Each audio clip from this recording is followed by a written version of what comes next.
Good morning, and welcome to the Unitarian Universalist Community Church of Santa Monica. My name is Cassie Winters, and I am your worship associate this morning. What is a call to worship anyway?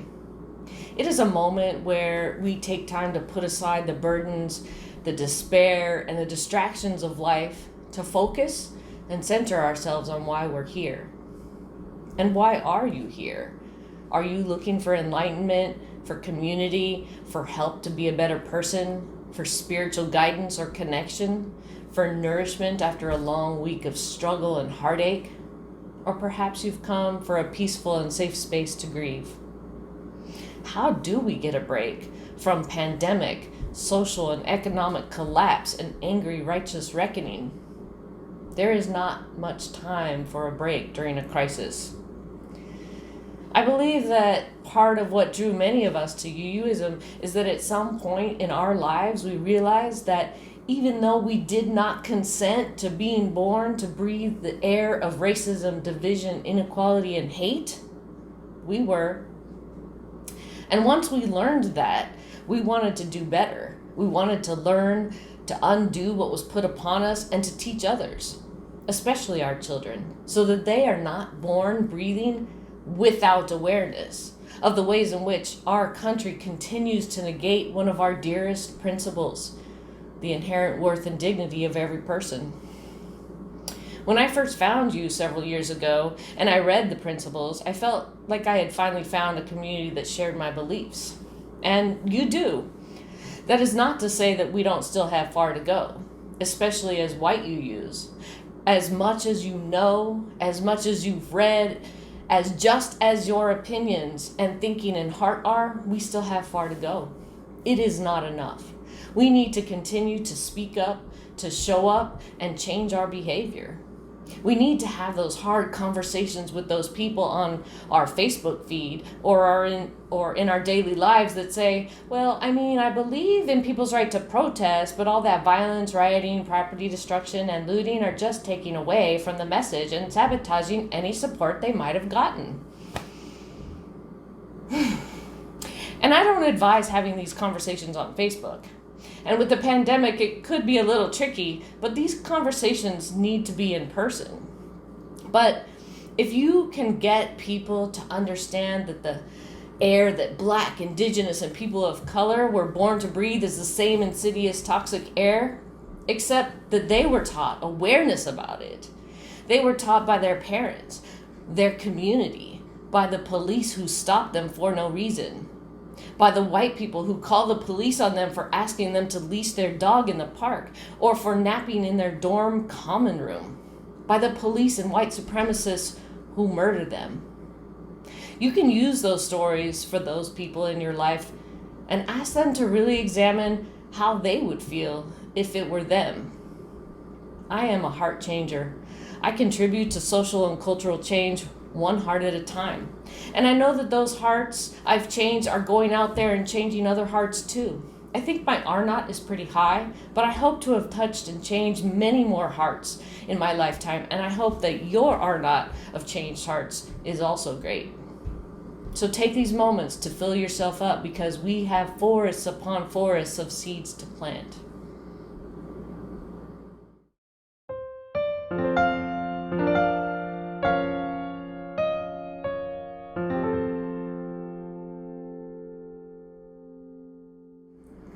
I light my chalice this morning, and I invite you to light yours with words by Angela Davis, an American political activist, philosopher, academic, and author. She said, I am no longer accepting the things I cannot change. I am changing the things I cannot accept.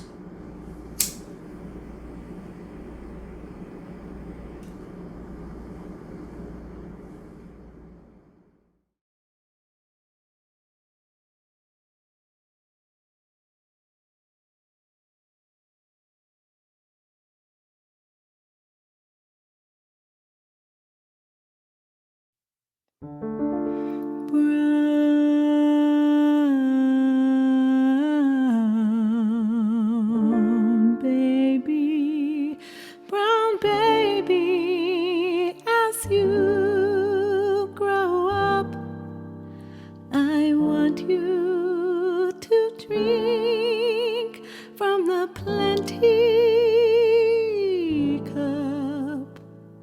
I want you to stand up, tall and proud. I want you to speak up, clear and loud.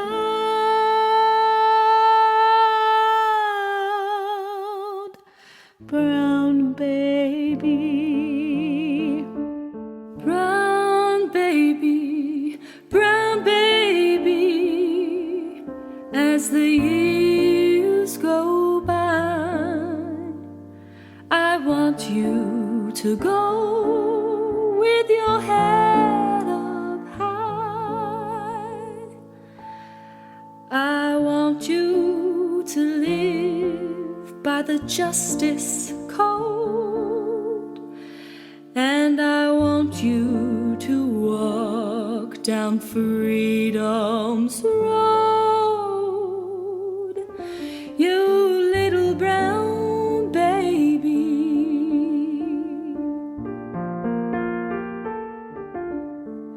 Now lie away,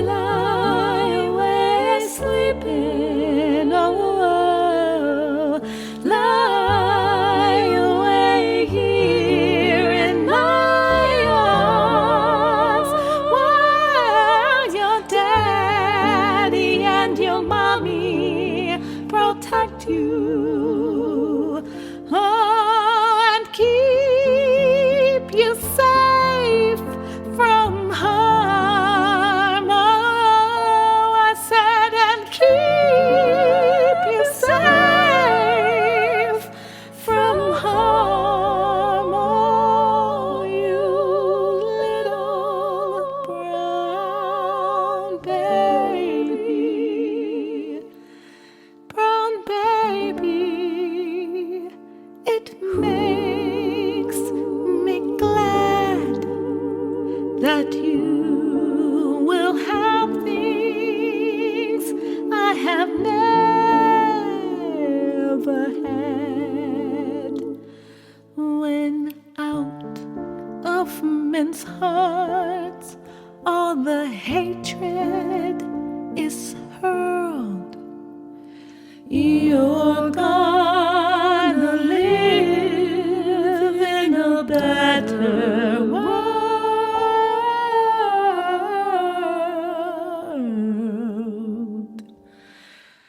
Brown baby.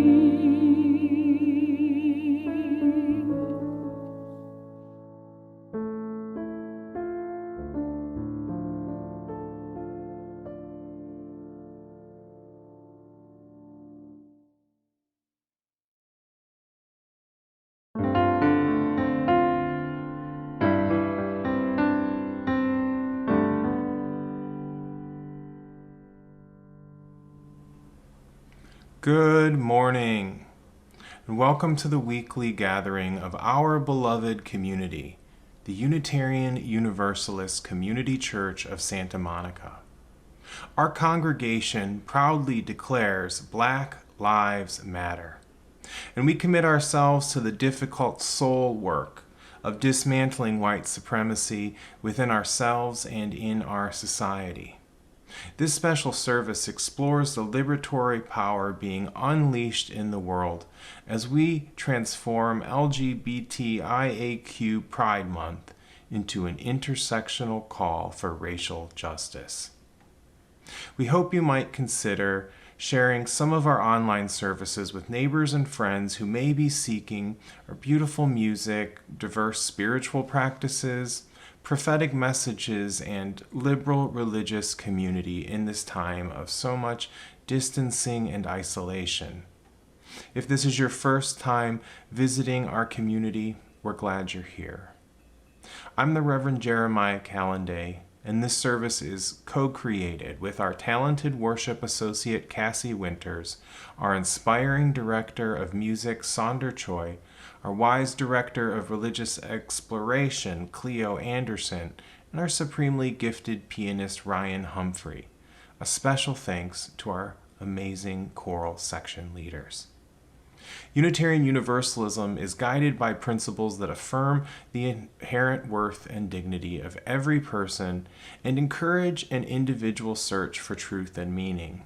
We honor the wonder and mystery of our lives and affirm that we are all connected to one another and to the interdependent web of life. Our tradition arises from scripture and science, nature and philosophy, personal experience and ancient traditions. We are a welcoming community, inclusive of people of diverse religious beliefs and philosophies of life, gender identities, sexual orientations, racial and ethnic identities, abilities and disabilities, ages, immigration statuses, and social locations. We invite you to join us in co-creating this beloved community of the liberal spirit we generously share with each other and our world. I would like to bring to your attention our annual meeting gathering on June 28th at noon. Since we cannot gather in person, the essential functions of the annual meeting will be taking place through a series of events and processes this month. You will be able to vote online or by mail before you cast your ballots. You are invited to a meet and greet with our candidates by Zoom on Thursday, June 11th from 7 until 8 p.m. and on Friday, June 12th from 6 to 7 p.m. You are also invited to attend our budget meeting with our treasurer, Vilma Ortiz, on Sunday, June 14th at 11:30 a.m. Please contact the church office for the Zoom information. After these meetings and following the conclusion of our period to vote, we will meet on June 28th to hear annual reports from church leaders and learn the results of the elections. Thank you for participating in our adapted annual meeting events and processes this year. Please see our weekly emailed announcements for more activities, events, and meetings in the life of the congregation. Come, let us worship together.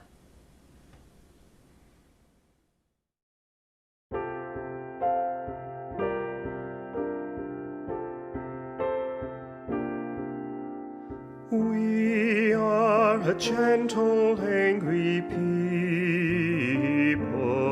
and we are singing for our lives. We are a gentle, angry people, and we are singing for our lives. We are a justice-seeking people, and we are singing for our lives. We are a justice-seeking people, and we are singing for our lives. We are a land of many colors, and we are singing for our lives. We are a land of many colors, and we are singing for our lives. We are queer and straight together, and we are singing for our lives. We are queer and straight together, and we are singing for our lives. We are a gentle, loving people, and we are singing for our lives. We are are a gentle, loving people, and we are singing for our lives. Please join me in reciting the covenant of this church. Love is the doctrine of this church. The quest for truth is its sacrament, and service is its prayer. To dwell together in peace, to seek knowledge and freedom, to serve humankind in fellowship, thus do we covenant with each other.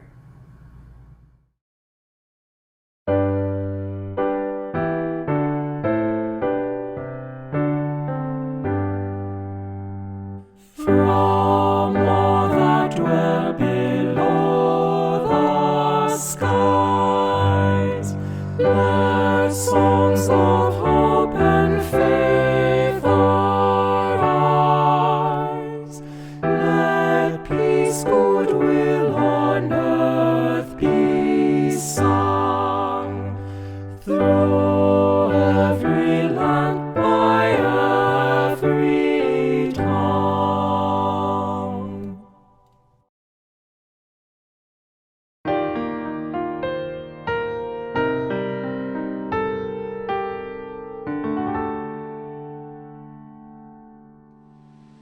Good morning. This morning we're here to discuss the civil unrest happening here in America and around the world. And I thought that as the Director of Religious Education, I would do best answering questions. And so here I go. 10 questions white people are not going to like the answers to. 1. Where are the churches? Aren't they providing these protesters guidance because Jesus preached nonviolence? Answer. Jesus was a brown man who lived in the Middle Eastern North African region of the world, but poet Crystal Valentine makes a convincing argument for him being black.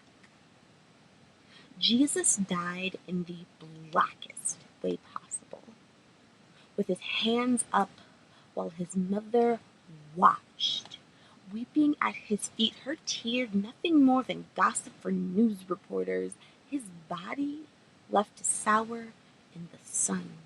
Maybe Jesus is the patron saint of black boys whose only crime is not towing the thin blue line. Maybe he's the spiritual ancestor of every black person who's ever been persecuted because the white cis heteropatriarchy didn't like what they had to say. I'm talking Fred Hammond, Assata Shakur, Angela Davis, Dr. Martin Luther King, Malcolm X, Colin Kaepernick too.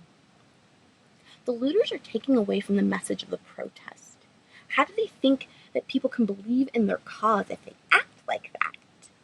Answer. The cause is stopping cops from murdering black people. No amount of property damage should be enough to sway anyone from that cause. This country was built on stolen land by stolen people who were forced to till the grave soil of the indigenous people the land was stolen from until it manifested a destiny of unimaginable power and privilege for white slave owners and bore only strange fruit for the slaves themselves. And y'all are mad because we burned down a few targets? You sound like Madison and Brett. Madison and Brett McCavity are a real couple who were attacked in Rochester, New York by protesters wielding 2x4s as the couple tried to defend the jewelry store they lived above. Now, this is a yes and story. Yes, it is 1000% wrong to attack people, and especially with weapons. We are not arguing that point. And we need to discuss how we got here. Madison and Brett did not mobilize in any way when a white woman leveraged her tears to try to get a black man executed in Central Park. or when it was discovered that Ahmaud Arbery was hunted down and murdered by a modern-day lynch mob, and that the modern-day local slave catchers let the mob walk free.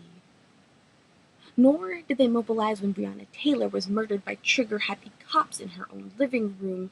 82 days on, those cops have finally been named, but not charged. Nor did they mobilize after George Floyd was slowly suffocated while handcuffed, calling out to his mother, hoping to be ferried through the veil by a familiar face. And even as the streets around them filled with protesters brutalized with tear gas, pepper rounds, and concussion grenades, Madison and Brett did nothing.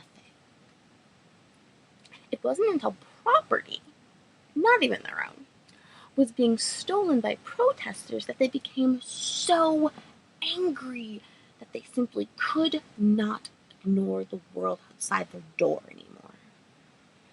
They went outside to confront the protesters. Their home's structural integrity was not at risk. The young men breaking in weren't setting fires, they were just taking stuff.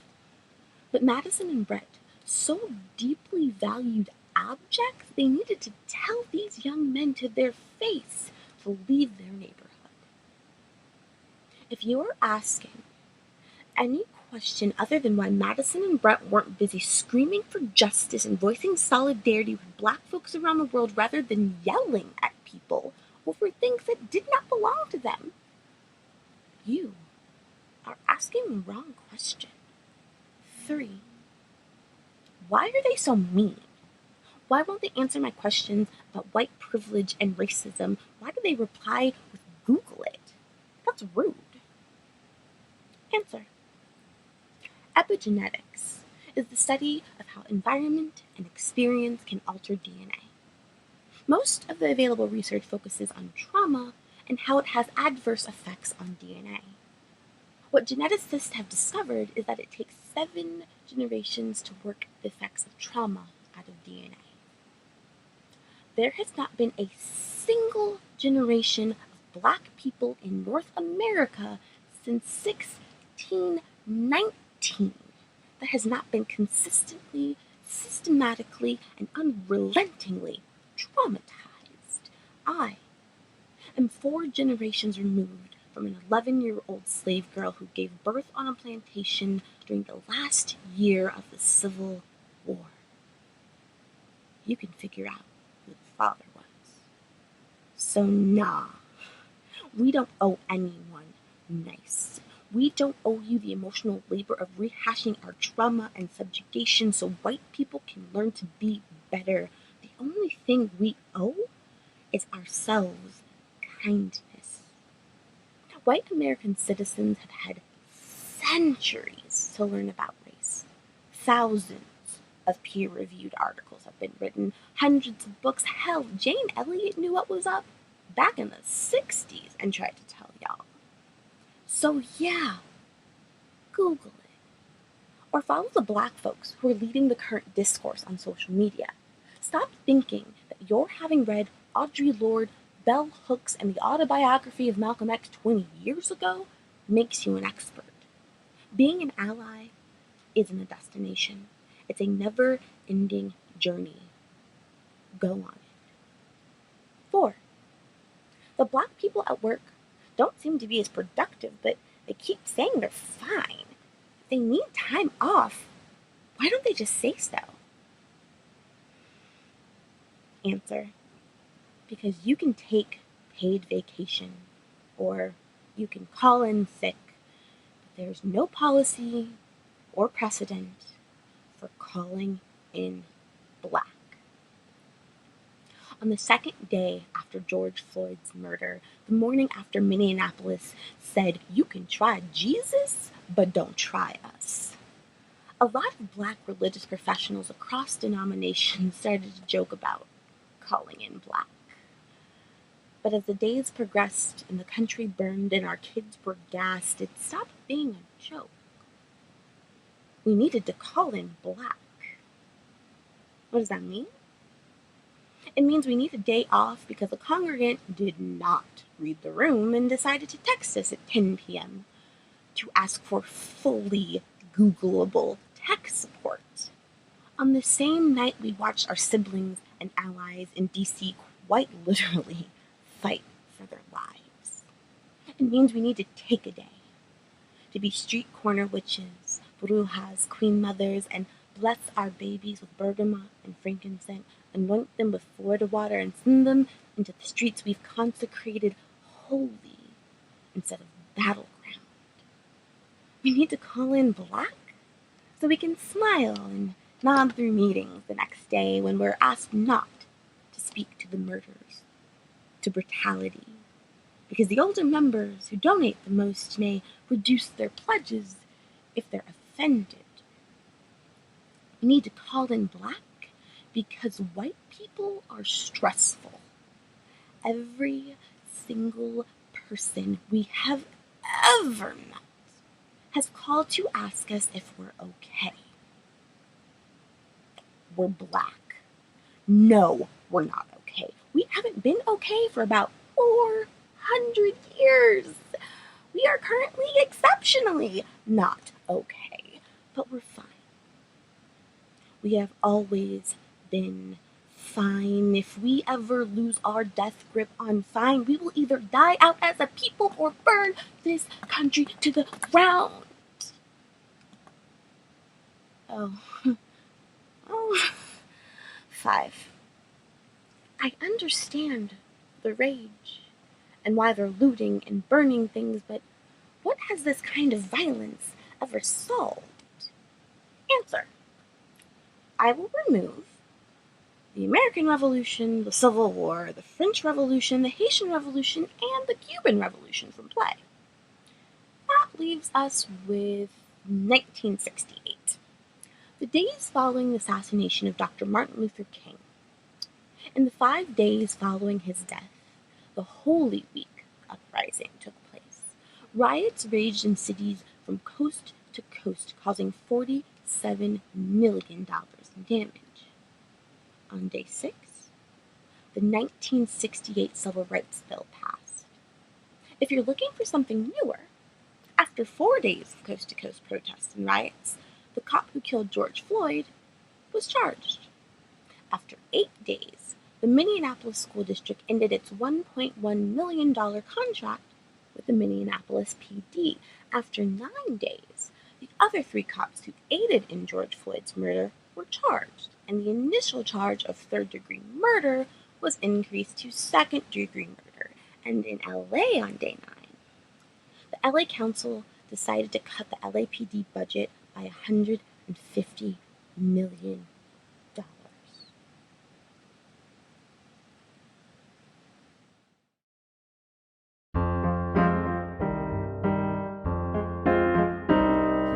Building bridges between our divisions. I reach out to you, will you reach out to me? With all of our voices and all of our visions, friends, we could make such sweet harmony. Building bridges between our divisions. I reach out to bridges between our divisions. I reach out to visions. I reach out to visions. With all of our voices, with all of our visions, friends, we bridges between our divisions. I reach out to bridges between our divisions. I reach out to visions. I reach out to visions. With all of our voices, with all of our visions, friends, we could make such sweet harmony. Such sweet harmony. Building bridges between our divisions. I reach out to you, will you reach out to me? With all of our voices and all of our visions, friends, we could make such sweet harmony.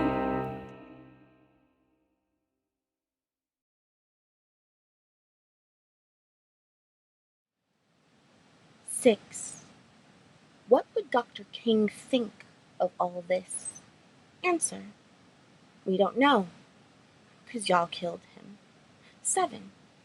Why are the protesters in our neighborhoods? We never did anything to them. Santa Monica PD, Culver City PD have never killed anyone unlawfully like in other cities. Answer: when I was a student at Santa Monica College, a counselor told me that at the beginning of each season, she made sure that the college police department knew the names and faces of all the black male athletes, so there wouldn't be any trouble.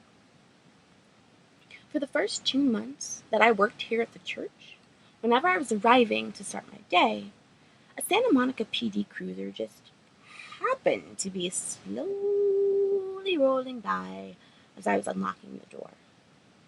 Every single day for 2 months.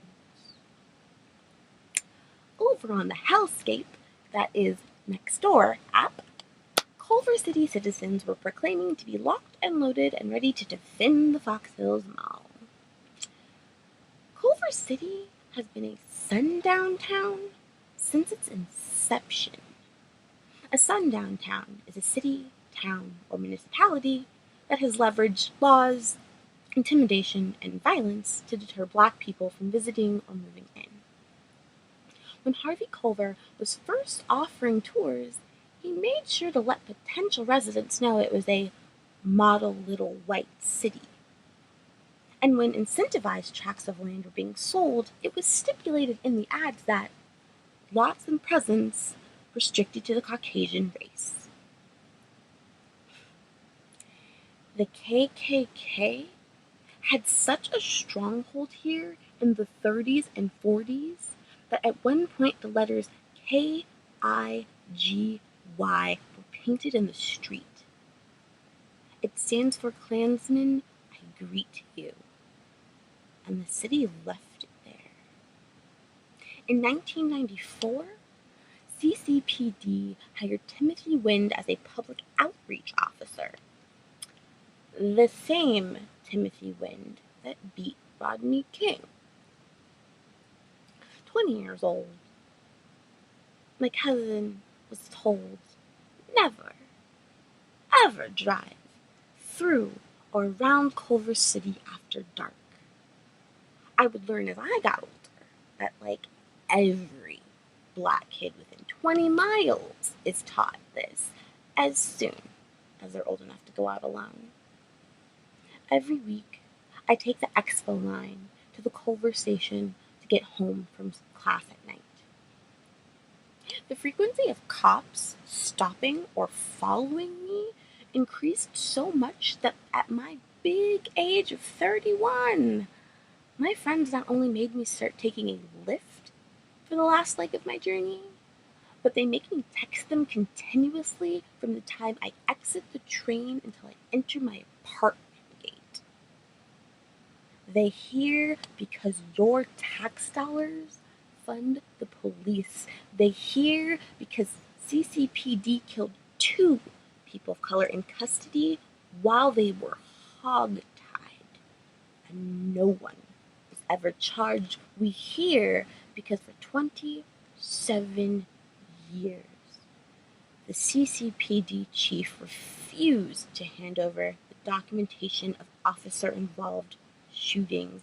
We hear to let you know that while you are decrying the policing and politics of other cities, the call is coming from inside the house. 8.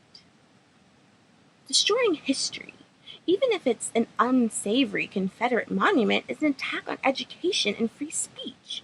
Don't they understand that? Answer. Say what you mean. Destroying history, even if it's racist, is an attack on education and free speech. Don't they understand that? Pulling down Confederate statues is public service.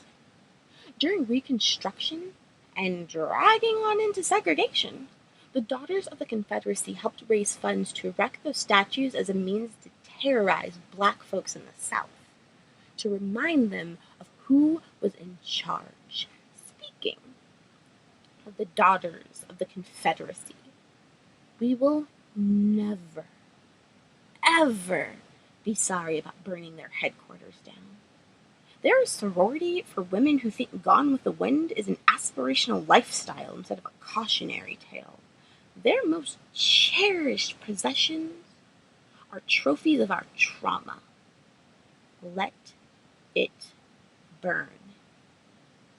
The market house in Fayetteville that was set ablaze was the home of a slave market and was built by slaves. You really want to look a black person in the eye and say you're mad. The site of their ancestors' dehumanization and exploitation should have been preserved because education? I believe Kali, the Hindu goddess of creation and destruction, dances in these flames, accepting the sacrifice of outdated worldviews and making the soil rich for what's to come next. And when it comes to the White House and the surrounding buildings that were burned or nearly burned, I'm reminded of something from when I was struggling with the bureaucracy and favoritism of college. Someone told me this place wasn't built for you. It was built by people who look like you. And if that ain't the gospel truth, I don't know what is. The White House, along with most of the historic buildings in D.C., were built by slaves. And yet laws, district lines, and lines in the sand have all been drawn up to prevent their descendants from populating those buildings. We got one guy in there in 244 years. The White House, it's our house. The market house is our house. The daughter of the Confederacy headquarters might not be our house, but last I checked, Germany doesn't have a Daughters of the Third Reich who curate a shrine to the Nazi Party. In fact, that would be illegal in Germany because they're sorry. Are you? 9. I'm a Unitarian Universalist / I worked on my privilege / I'm married to a black person. Why do people keep telling me I'm racist? Because you're racist.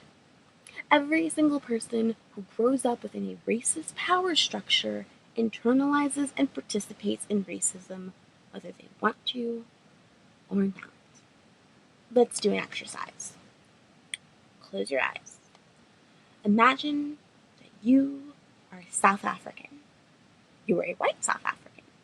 You're a white South African at the height of apartheid. You are vehemently anti-apartheid. You think it should have never been created and should have been abolished long ago. But you live in a white-only neighborhood.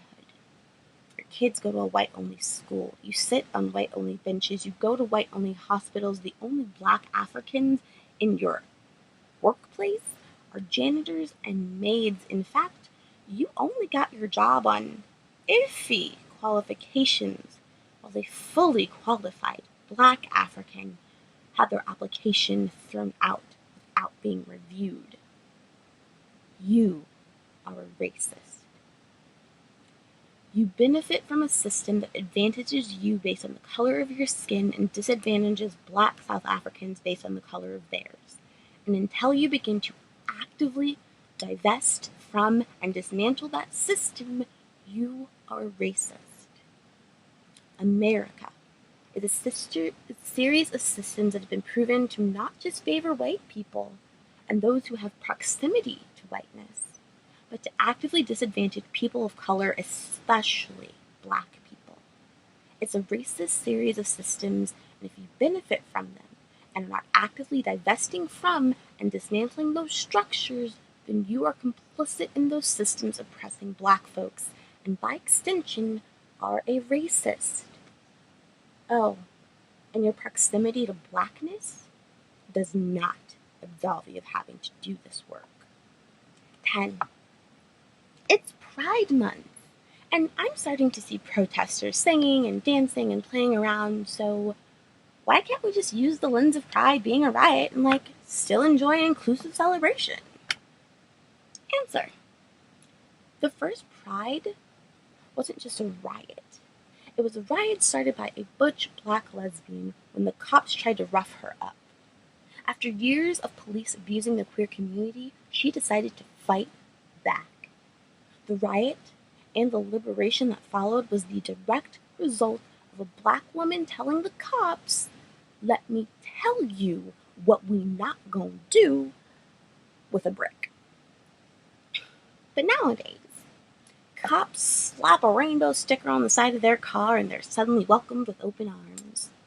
So no, you don't get to celebrate the first Pride being a riot in conjunction with Black Lives Matter because you don't respect your history well enough to understand that you're putting the very people who gave you rights in literal mortal peril. Also, you can get your kicks in the gayborhood. Can you name a single trans person, living or dead, who is not on TV? Can you name a single murdered black trans person? Nina Pop, Monica Diamond, Tony McDade, who was murdered by a cop just a few days after George Floyd. If you can't say their names, no, you do not get to celebrate Pride being a riot. Because the three people who were most credited for starting the riot were trans or gender nonconforming people of color. And as for the unabashed joy that black people are beginning to exhibit as they protest, black folks have carried the heartbeat of humanity around the world. Slavery could not stop our song. We created Negro spirituals to find freedom from plantations, both literally and figuratively. When we were consigned to poverty, we made beats with our bodies and hitched them to the stardust that makes up our voices and sent our rhymes around the world. When I think of black people and our ability to contain multitudes, I think of the goddess Persephone. We love to tell the tale of a girl kidnapped and tricked and saved by mother's love. We always forget she is also known as the Dread Queen, a goddess so revered that her name was whispered only amongst her faithful, the passer of judgment and the bringer of light. Black people are seen as threats or threatened by turns, oppressed or entertainment. But we know we are more. We know everyone is more than the current system allows. We know that long before that cop had his knee on George Floyd's neck, white supremacy had its boot on the neck of colonized people all around the world. So no, you can't co-opt Black Death into a rainbow-coated white supremacy parade. But we will invite those who survive to riot. Survive conquistadors, Spanish missionaries, the Khmer Rouge, conversion therapy, the British Empire, the French Empire, the American Empire, the Gestapo. Because their liberation, your liberation, is tied up in our Black liberation. And so in the middle of fighting for our lives, we will shut down an intersection, cure you of the 1 and the 3, teach you how to Cupid shuffle as we burn it all down. And I guess in that sense, we do get Pride this year.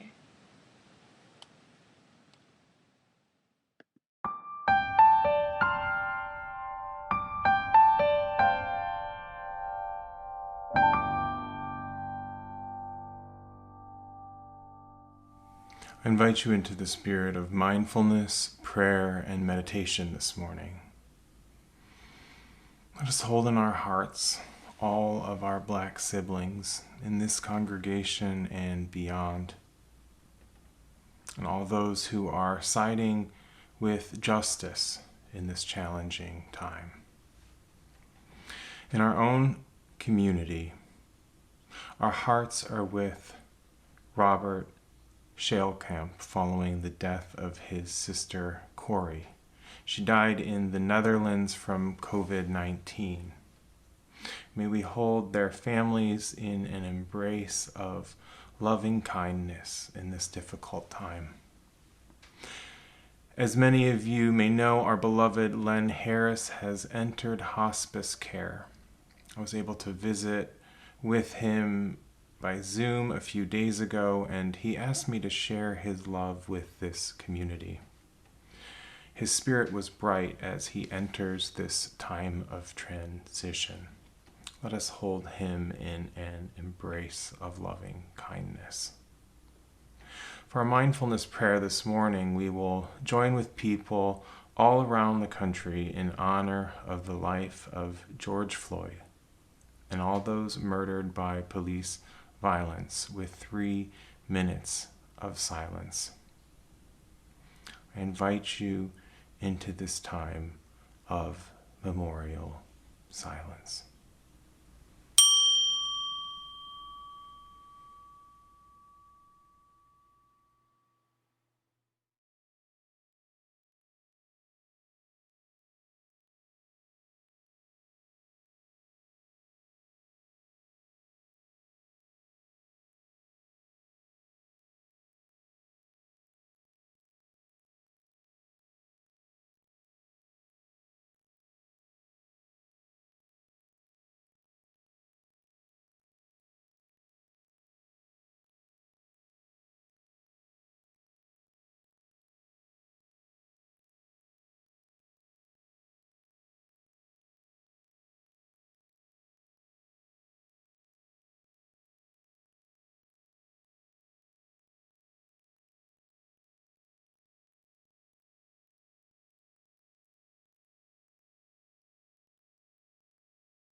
In memory of all of them have been taken from us too soon.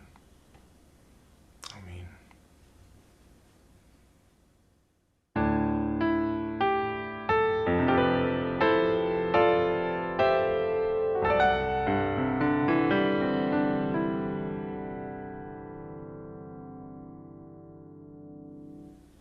We are in the midst of a civil awakening, and as people of faith, we are called to respond to the summons for racial justice.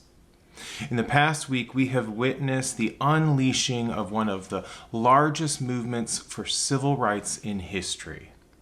We've seen protesters rising up to respond to the murder of George Floyd by a white police officer and the pandemic of racism that led to his death.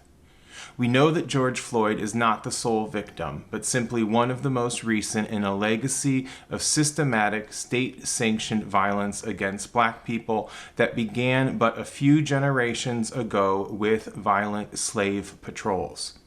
Though many in the mainstream media are calling this a period of civil unrest, I wonder if there really was any rest and civil order for the black mothers of this country who have to live with the terrorism of white supremacy every day. Was there really any rest and civil order for black sons of this country who have had to live with the constant reality that their lives are endangered simply by the existence of policing in this country? Please, man, Floyd begs for mercy as he is being asphyxiated by another human being. Mama, Mama, I'm through, he cries. Last words that should sear themselves into our hearts, of a man crying out for mercy and in agony as his life is violently taken from him by the lethal forces of the state. There was and is no rest for black communities in this country who have been subject to the gravest of human depravities for generations. There should be no rest for any of us until black lives not only matter, but are protected, cherished, and celebrated by all. It should be no surprise to any of us that after 2 months of sheltering at home in a 100-year global pandemic, systemic racism would be the spark that ignites the flames in this country. Many have said this pandemic would force some of us into a time of deep soul searching. If we search the soul of this country, we find that its original and unrepented sin is racism. It is a malady planted so deep in the soul of this country, at its very founding, that it has been the most difficult to exorcise, as it has exerted a diabolical influence to corrupt every aspect of our common life. The pandemic has hit the black community the hardest on all fronts, from health outcomes to job losses and financial ruin. As Sam Fullwood, the third senior fellow at the Center for American Progress, reminds us, there's an old saying in some African American communities that is often applied to the broad stroke disparity of the nation's economy. When white folks catch a cold, black folks get pneumonia. So it should be no wonder that conditions are just right for a revolt against an unjust system. Our liberal faith compels us to listen to the words and deeds of prophetic people and challenges us to confront powers and structures of evil with justice, compassion, and the transforming power of love. In more contemporary and contextually specific terminology, we might say that we are compelled to the work of anti-racism in a racist society and the dismantling of white supremacy and all other oppressions in ourselves and our communities. We have to disrupt what some people call order in the name of justice, and with the hope that we might awaken our society from this long nightmare. Carvel Wallace, the New York Times best-selling author, explains in the article, "If you're black in America, riots are a spiritual impulse, not a political strategy. The historical context for what is unfolding in our time." He writes, "America is an unsettled land, and it remains so because it was founded on white supremacy, and white supremacy is by nature an unsettling force. The centuries-long attempt to subdue the continent and nakedly ransack its resources for the benefit of some creates a vast army of angry people who will forever, for the sake of their children, for the sake of themselves, be forced to resist. The stores, the government offices, even the homes belong to others. They belong to landowners or banks, financial or municipal systems that employ no black people, support no black people, and seem to care little for black people.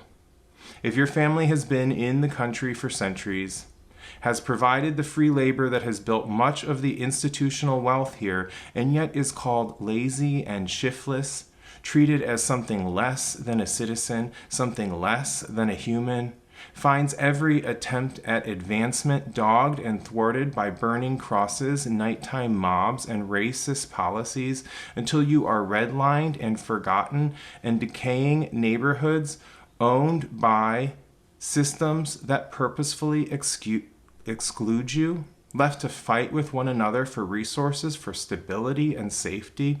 It would make sense that a point would come in which the only emotionally and spiritually honest act would be to see it all destroyed. A riot is not a tactical decision for political gain. It is a liturgy. It is a spiritual grasping for emotional justice, for an assertion of self. It is an attempt to bring back into wholeness that which has been split. It is meant to reify the dual senses of life and death, hope and fury that circumscribe the black experience. End quote. Black communities have always been aware of the oppressions, injustices, and violences of white supremacy culture and its institutions and systems, because it is simply the lived experience of black people. Now, black people are not a monolithic group, and there is often a shared experience of history and economy and trauma that is different from the dominant white narratives. Another concise recounting of the black experience that connects the dots between history and our present reality is making its rounds on social media and appears on the Decolonial Atlas online. Explains. You enslave black people, but then they gain liberty, so you go to war. But you lose, so you segregate black people, but they don't disappear, so you lynch black people. But they form self-defense squads, so you declare those terrorist organizations. But their calls for equality gain popularity, so you shoot their leader. But they don't disappear, so you settle them in houses full of toxic lead. But they don't all die, so you train cops to kill them instead. But they protest it, so you ask why they keep complaining. Kim Wilson has astutely observed and tweeted, burning down police stations and targets is not destroying our communities. Poverty, wage theft, lack of housing, lack of health care, mass incarceration, and policing, surveillance, poisoned water, under-resourced schools are. White supremacy culture festers through encouraging historical amnesia through racist schooling and educational systems. For a white person to become an anti-racist, they have to unlearn much of what the dominant white culture has taught them their entire lives. It is in our online social media group for our congregation, we asked the question that was posed from the woke STEM teacher on social media that asked, what grade were you when you had your first black teacher? Predictably, most of the white members of our congregation who responded, regardless of age, had one or no black teachers through their entire educational careers. So white people and others, but especially white people, have to do the work of educating ourselves and learning more about these dimensions of human history. We have an obligation to our black siblings to do this work, and it will save lives. Now, racism is far more complex than conscious hate and dismantling the system that gives its power. Dismantling the system that gives it its power requires that we pull back the veil of white supremacy culture. Many have suggested to me that it feels like we are living through an apocalypse, and I keep responding that we are living through an apocalypse. Apocalypse literally means an unveiling of that which is hidden. And that's what the pandemic, the riots, and the protests are doing. They're unveiling the underlying institutions, cultures, and structures that oppress some people to benefit other people. The American author and poet Scott Woods writes, "Racism is a complex system of social and political levers and pulleys set up generations ago to continue working on the behalf of whites at other people's expense, whether whites know/like it or not. Racism is an insidious cultural disease. It is so insidious that it doesn't care if you are a white person who likes black people. It's still going to find a way to infect how you deal with people who don't look like you. Yes, racism looks like hate, but hate is just one manifestation. Privilege is another, access is another, ignorance is another, apathy is another, and so on. So while I agree with people who say no one is born racist, it remains a powerful system that we are immediately born into. It's like being born into air. You take it in as soon as you breathe. It's not a cold that you can get over. There is no anti-racist certification class. It's a set of socioeconomic traps and cultural values that are fired up every time we interact with the world. It is a thing you have to keep scooping out of the boat of your life to keep from drowning in it. I know it's hard work, but it's the price you pay for owning everything." End quote. Anti-racism is that commitment in our lives to keep scooping it out of the boats of our lives and the society in which we live. Uprooting white supremacy culture and exercising anti-black racism from our souls demands not only a revolt against the standing order, but also a revolution and rewriting of all the terms and conditions of social life.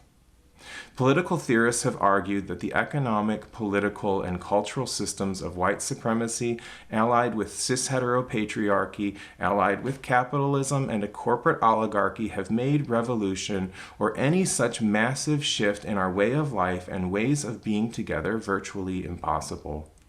The neo-fascist national leadership, the military vehicles parading around the streets, the helicopters thundering overhead, the police blaring alarms intimidating the peace of our neighborhoods all demonstrate the extent to which threatened white supremacist social order will go to preserve itself. As Kashana Kali quipped on social media, this trying to solve police brutality by letting cops commit unchecked amounts of police brutality plan doesn't seem to be working out. We went through this in 2014 after the murders of Michael Brown and Eric Gardner and Tamir Rice. And in the 6 years that have elapsed, we have seen no great progress in stopping the brutality of policing, reining in the powers of the state to enact violence against its own citizens, or improvement in the quality of life of Black Americans. In 6 years, it has only gotten much worse. The original sin of this country remains embedded in the souls of each of us. And our own liberation depends on a total transformation of society. We cannot buy into empty gestures of solidarity like police officers kneeling with protesters, minor budgetary reallocations, or believing that simply not being racist is enough to save lives. We have a higher moral calling to create a society that serves all of the people all of the time. We have a higher moral calling to center the lives, voices, and experiences of Black people because they are the ones living under the oppression of white supremacy culture and living in the most immediate danger. We have a higher moral calling to summon this nation to repentance, to Black liberation now, yesterday, tomorrow, and forever. Amen.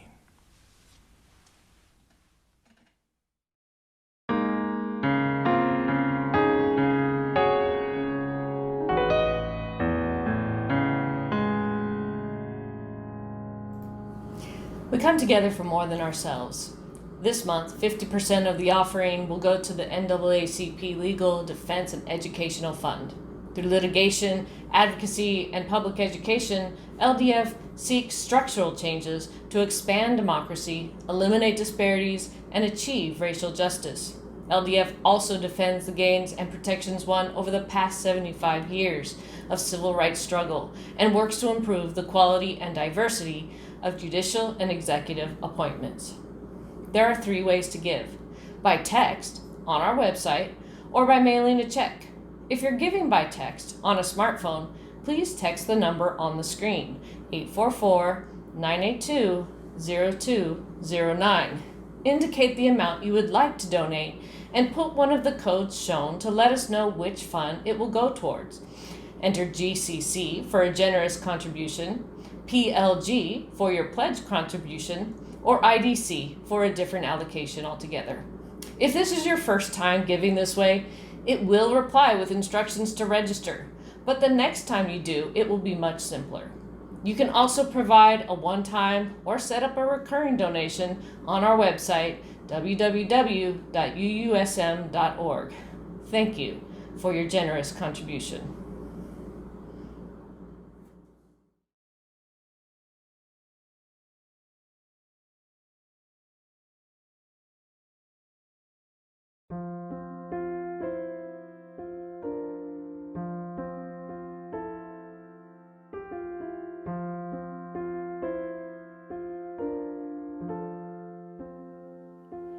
When I think of all the times the world was ours for dreaming, when I think of all the times the earth seemed like our home, every heart alive with its own longing, every future we could ever hope to hold.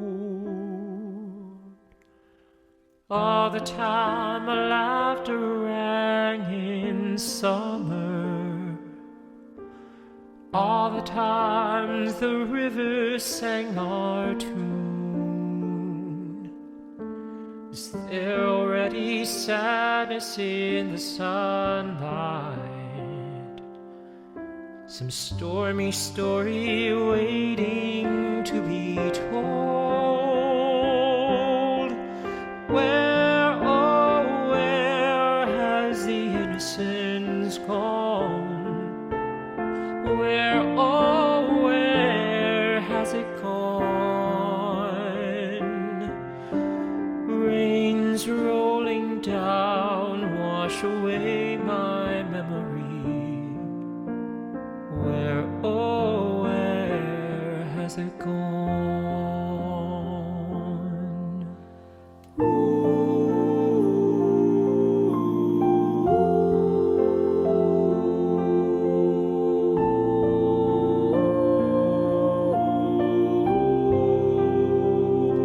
When I think of all the joys, the wonders we remember, all the treasures we believed we'd never ever lose, too many days gone by without their meaning, too many darkened hours without their peace. Where, oh, where has the innocence gone? Where, oh, where has it gone? Vows we once swore, now it's just this letting go. Where, oh, where has it gone? Where, oh, where has the innocence gone? Where, oh, where has it gone? Rains rolling down wash away my memory. Where, oh, where has it gone?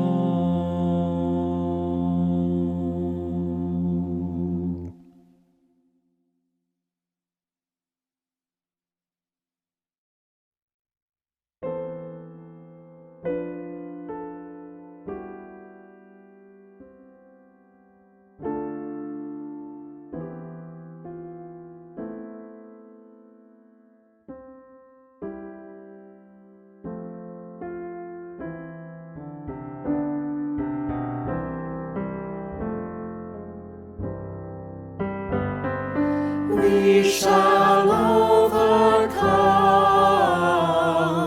We shall overcome. We shall overcome someday. Oh, deep in my heart, I do believe we shall overcome someday.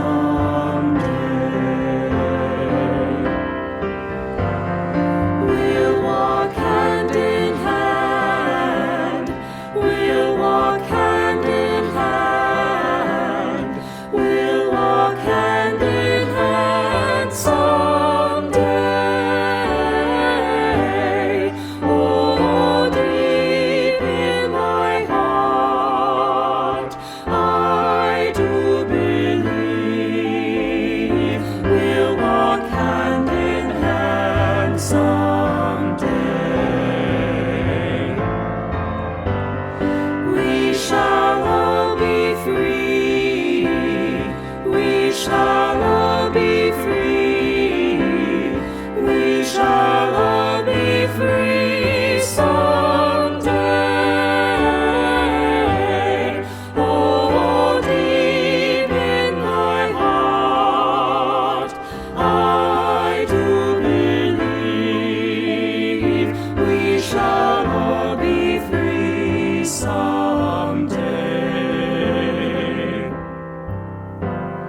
We shall live in peace. We shall live in peace.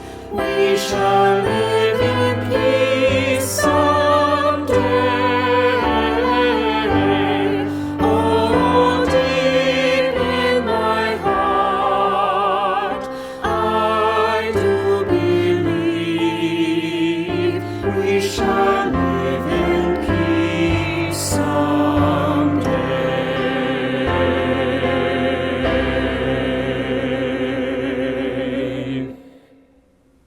Let us go forth into the world empowered to speak out in the name of justice, living into solidarity with all who are oppressed, committed to the work of dismantling white supremacy and especially anti-Black racism within ourselves and within our communities and world. Let us proceed fearlessly, boldly, declaring Black Lives Matter. Black liberation now, yesterday, tomorrow, and forever. Go and be blessed, and be a blessing.